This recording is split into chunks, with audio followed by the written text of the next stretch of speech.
Eh bien, comment dire, on ressent clairement ici l'une ou l'autre crise. Janvier 10.06, 2026, nous sommes dans la 5e année et c'est le 108e jour depuis le début de l'invasion à grande échelle. Soyez les bienvenus, je vous souhaite la bienvenue au rapport de situation.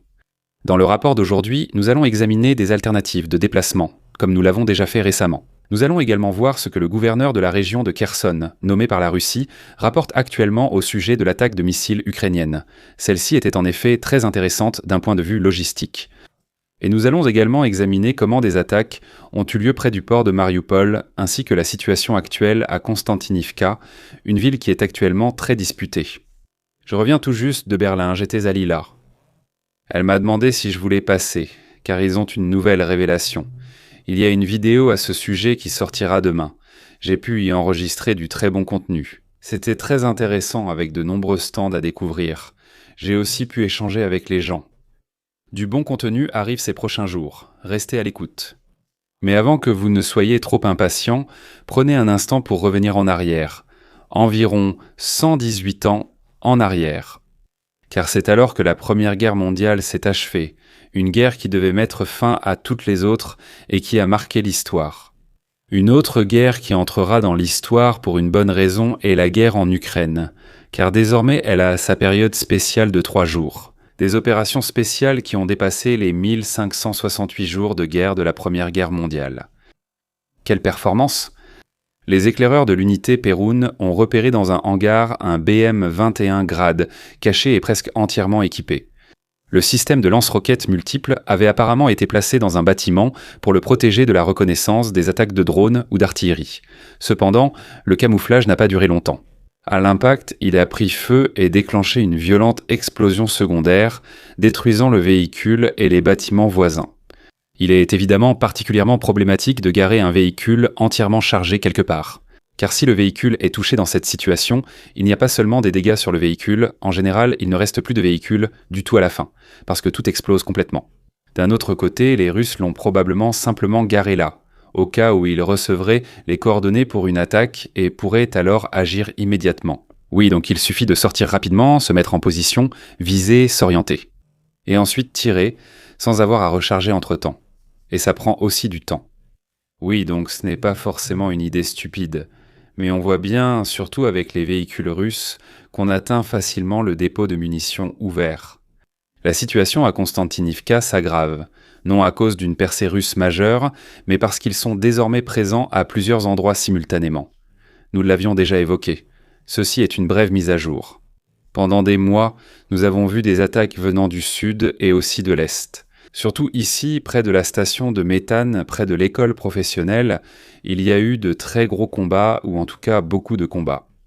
En même temps, la pression sur Chassiviar continue aussi.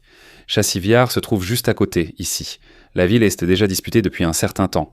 Ici aussi, il y a une forte pression des Russes. En effet, ils essaient d'avancer ici en direction de Shevchenko et aussi de refermer cette poche ici. Pendant qu'ils essaient en même temps de continuer à progresser ici dans la ville. Désormais, en raison des attaques près de Chassiviar, il est plus difficile pour les Ukrainiens de déplacer leurs réserves et de renforcer à temps les positions menacées. Vous ne devez plus l'imaginer ainsi. Les unités présentes ici ne gèrent pas seulement ce lieu. Voir une brigade ici ne signifie pas que toute la brigade est en ville.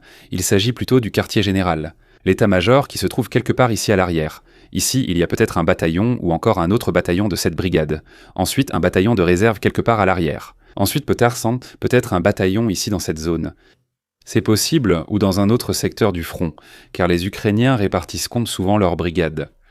Et en même temps, nous avons ici des réserves qui sont ramenées après les combats à Chassiviar. Elles sont ensuite envoyées à Konstantinivka pour prêter main forte là-bas. Elles quittent Konstantinivka pour l'arrière et sont constamment déplacées. Oui.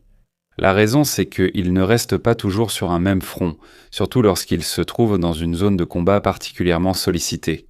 Certaines unités peuvent être usées plus rapidement, ce qu'on veut éviter. On les envoie alors vers des secteurs moins disputés ou à l'arrière pour se reconstituer. Et c'est la stratégie du côté ukrainien, pour résumer très brièvement, sans entrer dans les détails. J'ai déjà fait une vidéo à ce sujet. Vous pouvez la regarder si vous le souhaitez.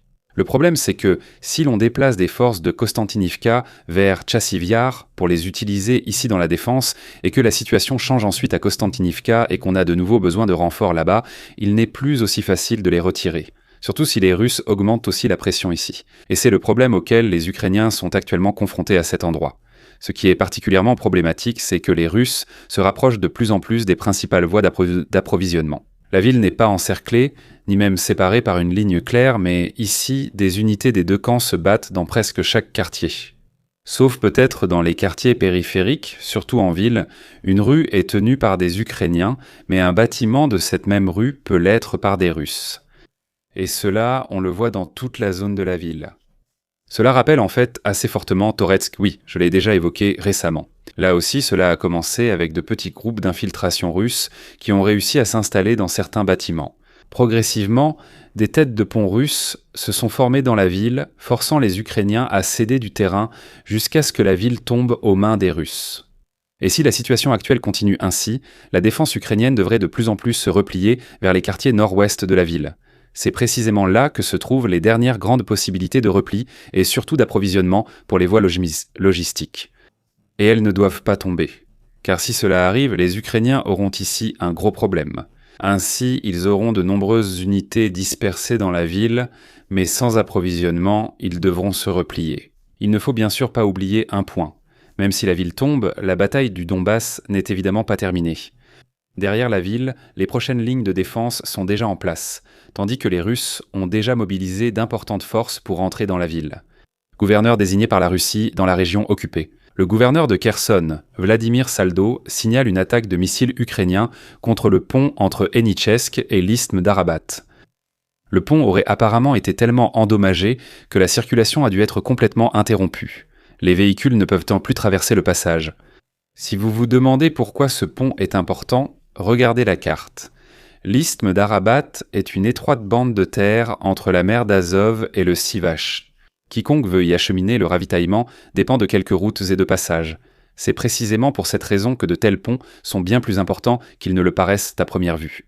Cette attaque s'inscrit aussi parfaitement dans le schéma observé depuis des semaines. Les Ukrainiens ciblent fortement la logistique russe. Locomotives, dépôts de carburant, cargo, exportation de carburant et principales chaînes d'approvisionnement sont régulièrement attaquées. Et maintenant, ce sont de plus en plus les liaisons elles-mêmes qui sont prises pour cible. Un camion détruit, c'est fâcheux. Un pont endommagé affecte tous les camions qui l'utilisent. C'est pour cette raison. Une telle attaque là-bas est plus précieuse que la destruction d'un seul véhicule, même si celui-ci ne peut plus repartir. Mais ce qui est aussi très important, c'est l'attaque contre les raffineries de pétrole. Car ce matin, la raffinerie de pétrole de Kulpshelf à Samara a commencé à brûler. Pourquoi ? Eh bien, elle a été attaquée. Selon les images publiées, un incendie a eu lieu sur le site. Ce n'est pas un simple dépôt de carburant en province, mais une raffinerie majeure de la région. L'installation traite environ 7 millions de tonnes de pétrole brut par an, ce qui en fait l'un des plus grands producteurs de carburant de l'arrière-pays russe. Ce qui est intéressant, c'est le moment choisi, car depuis des semaines, les attaques ukrainiennes ciblent la logistique. On observe surtout des restrictions sur la vente de carburant et des économies.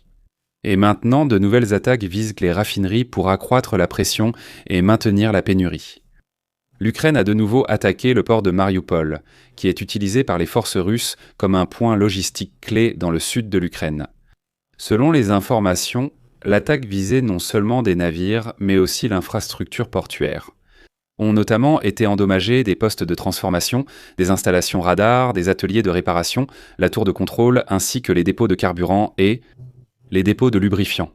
Particulièrement intéressante est également l'information concernant la Lady Augusta. Le cargo sec soumis à des sanctions est considéré comme faisant partie de la flotte fantôme russe et aurait également été touché lors de l'attaque. L'attaque s'inscrit donc parfaitement dans le schéma des dernières semaines. Comme dit, grosses attaques sur des cibles logistiques. Et surtout, des attaques contre les nœuds logistiques russes sur les routes du sud de l'Ukraine ainsi que sur les ports du sud de l'Ukraine.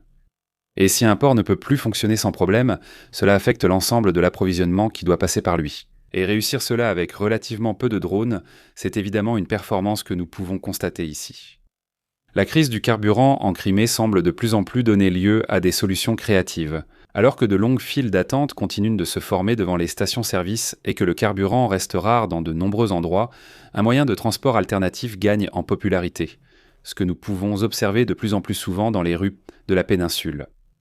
Bien sûr, il sera à nouveau question de conditions difficiles, comme nous pouvons le voir ici. Cette femme explique plus ou moins qu'elle risque sa vie en se rendant à la station-service, car pendant ce temps, l'alerte aérienne a été déclenchée à cause des drones. Oui, il y a maintenant presque tous les jours des drones qui survoltent la péninsule. Oui, il y a une pénurie de carburant, des temps d'attente, des restrictions. Mais comparé à ce que les Russes font à quelques centaines de kilomètres plus au nord, la vie de cette brave femme reste encore très confortable. Alors que l'attention portée récemment sur la Crimée, la crise du carburant touche désormais aussi les territoires occupés.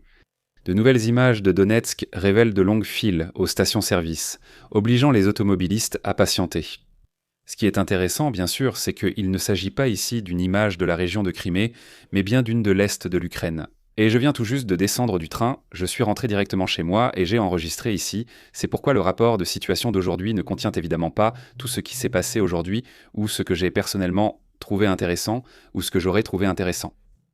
Merci à tous les abonnés, Karamik, membres de la chaîne, l'équipe Albi.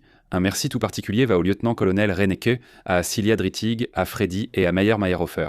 J'espère que cela vous a plu, et heureux que vous ayez été là, comme toujours. N'hésitez pas à vous abonner, à liker et à laisser un commentaire, et à la prochaine mise à jour de la situation.